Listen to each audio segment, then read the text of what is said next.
Hi, I'm Alan Sagano. I'm the president of ADS Consulting Group, and this is the second video in a series of videos that's going to be talking about the Department of Homeland Security advanced persistent threat that they believe is coming from Iran.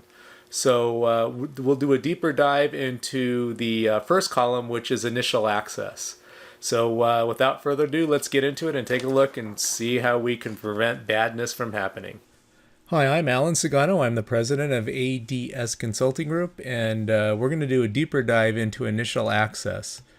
So, if you look at the types of how the hackers are getting in, you want to really focus on these, especially the ones in red, which are spear phishing links, valid accounts. Spear phishing attachments are kind of related, as well as external remote services. Those are the most common ways that the hackers are getting in with this particular series of attacks. So let's drill down on each one of these. So this one was spear phishing attacks with valid accounts.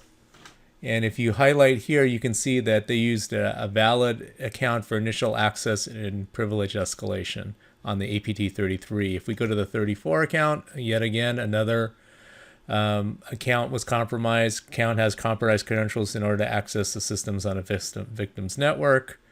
Charming Kittens, nothing. APT 39. Oh, look, stolen accounts with Outlook Web Access. There's another one.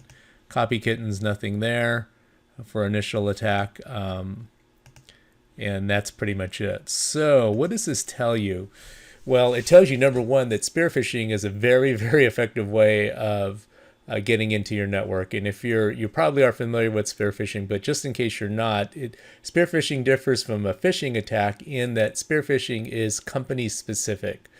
So a lot of times they'll compromise information, or you might even have information out on your website or that's publicly available that you didn't realize could be used against you. So you might want to vet some of that stuff that's on LinkedIn, stuff on your website, stuff on social media, stuff from your employees. But basically, it might look like a wire request was sent from the controller to the CFO. Hey, we had a update for this vendor and we got to pay them $50,000, or we're not going to get a shipment. Blah blah blah. It usually is the players are known, or it's something that a person from the outside wouldn't necessarily know specifically about the company. So vendors you work with, customers you work with, positions held by individuals. So really one of the most effective ways, so in terms of countermeasures, one of the most effective ways of protecting against the spear phishing link is end user training. So obviously you want to train your users to detect a phishing attack, but spear phishing is becoming, especially wire transfers is another huge attack vector for spear phishing. It's absolutely rampant. You want to have an out-of-band authentication method for any type of thing that deals with financial matters. That's number one. And anything that says like, hey, change your password, or your password needs to be reset, so go to this website and put it in.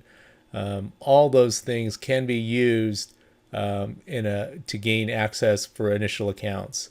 So spear phishing is very, very effective. So you need to make sure that your employees are trained on how to spot a spear phishing attack.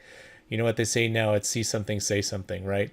The other thing that you can use to protect your accounts against account compromise, which is the first step, and it's kind of like a cancer, right? You want to either prevent it from happening in the first place or detect it very early.